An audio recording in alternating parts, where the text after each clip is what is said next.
สบายดีพี่น้องเมื่อสักครู่สุกคนมื้อนี้อ้นก็ไปตลาดก็อ้นใหญ่มาแล้วพี่น้องเนาะได้เกิบพี่น้องแล้วขอก็ได้เกิบพี่น้องอย่าเพียงกัน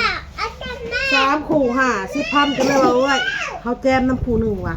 ก็เลยเอาในแม่ว่ะเลยได้เกิบคู่หนึ่งพี่น้องเลยเอากับเพนมนี่แม่ยังเกิบคู่หนึ่งเอาได้เปลี่ยนได้โอ้เต้ได้ไม่ได้หัวชิไข่พี่น้องเลยซื้อมาไว้เห็ดมักไว้เอือบแล้วก็มาปลูกน้ำมาพอโตเก่ามันนะเขาลื้อเอาปลูกใหม่พี่น้องเลยอดไปตลาดได้ยังแน่มาพี่น้องกับเครื่องขายพี่น้องเลยก่อนอื่นก็ได้กระดูกหมูโลนึงพี่น้องกระดูกหมูโลนึงแล้วก็ได้3 สั้นพี่น้อง3 สั้นมาไว้ให้ลูกให้เต้ากินลูกหลานเป็นบากันเลยเนาะตื่นมากันเลยตอนแล้วก็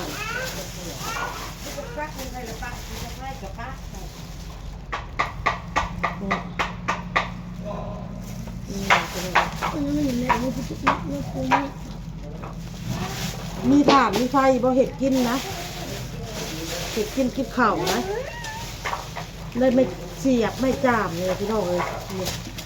ซื้อมากบริซื้อเลยจอดจะโทรลบโอ้ก็จะอยู่ในนี่นะแม่ถ่ายคลิปอยู่ลูกเห็นหัวแม่จามแม่กระพุ่นมาไว้ตั้มพี่น้องเลย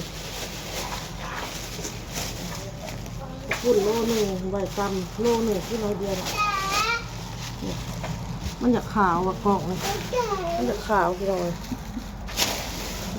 เอามาทางนี้พี่น้องใครแน่มาทางนี้ใครแน่พุ่น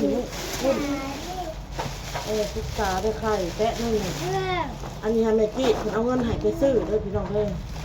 ทุเห็ดดีๆทุค่ะทุเร็วๆทุ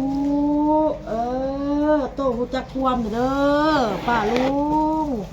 เอาโตหูจักความเด้อแม่กี้เอาเงินให้ซื้อไข่แตะนึงเอาบ้านก็ไว้อย่างนี้เอาไว้เห็ดยังชุบแล้วน้อยกินเนี่ยทอดไข่ก็ทอดไข่กับนี่อะไรหมูน้ำได้หมูอันนี้ก็เครื่องคล้ายคอยแหละพี่น้องเลยได้หมูได้ยังมาแล้วก็ได้หัวใจมาเอาไปลงอ่างเลยหัวใจมา2 โลพี่น้องเลยขายลูกชิ้นฮอตดอกเข้ากับย่างพี่น้องเลยก็เลยไปซื้อมาฮอตดอกกับลูกชิ้นมันย่างอยู่คือแต่หัวใจกับยังเนาะมาแล้วก็ไปเป็นอันน่ะชิ้นที่ว่าติดออกติดอินนะกับหมูก็ยังติว่ามันหยาบมันยังก็เลยบ่เอาพี่น้องเอาแต่หัวใจมาขายแต่ว่าเป็นเสียงโทรศัพท์พี่น้องเลยที่ตะข้างคดีข้างอยู่แล้วพี่น้องมันข้างพี่น้อง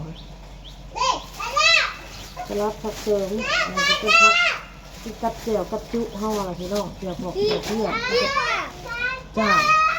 เติมห่อเลยก็มีแค่นี้แหละพี่น้องเนาะอันนี้อันมักหนาพี่น้องเลยมักเวลานอนกลางคืนเนี่ยอ้นสั่งมา19,000 กีบพี่น้อง19,000 กีบเป็นเงินไทย30 บาทบ้าง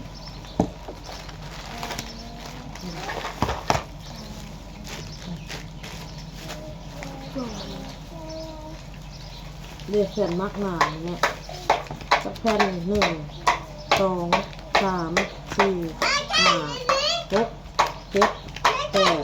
9 10แผ่นพี่น้องเพราะว่าจังเว้นเขาผัดย่างคล้องคล้ายผัดหนาเขามันถือไฟมีแต่เวลาเขามานอนอาบน้ำแล้วเขากับมักไว้กลางคืนตรงนี้มักหนาตะคองอันกับแนวป้ายสิว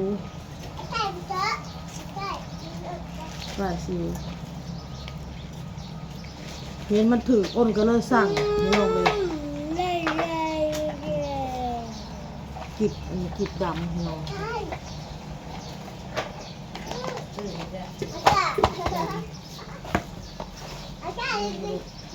อันนี้ นั่งป้าเนี่ยไปเสืบอลเลย เสือเป็นอย่างบอลฮะมันเป็นอย่างเราคือมีแต่อันเขียวๆกันนั่นน่ะ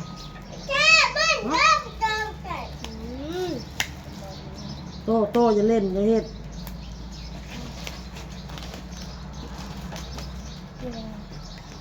ไปตลาดก็อ้นเลาะพากันเลาะจอดพากันจอดในตลาดออกจากตลาดมาก็ไปแวะซื้ออาหารแมวบอลนึงแล้วก็มาแวะเอาของอยู่อนุสิตเธอนึงมาจอดห้านกาแฟนมเธอนึงมาจอดห้านไข่เธอนึงพี่น้องเลยแล้วก็มาทอดเฮือนแบบนี้อ้นกันเลยแป้พี่น้องเลย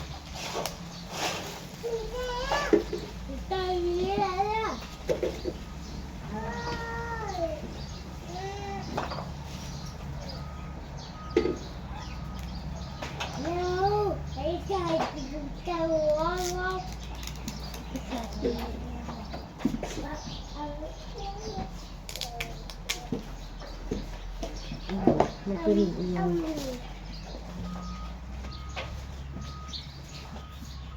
แป้งน้ำบอกนี่ยังไงพี่น้องเขาว่าสั่งอันนี้เขาสิมีอันแพมอันนั้นอันนี้29,000 กีบ19,000 กีบจะเลิกว่าโปเขาว่า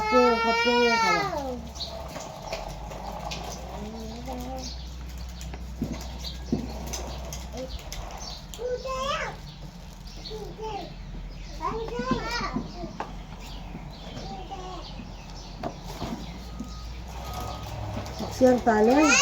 เสียงตายแล้ว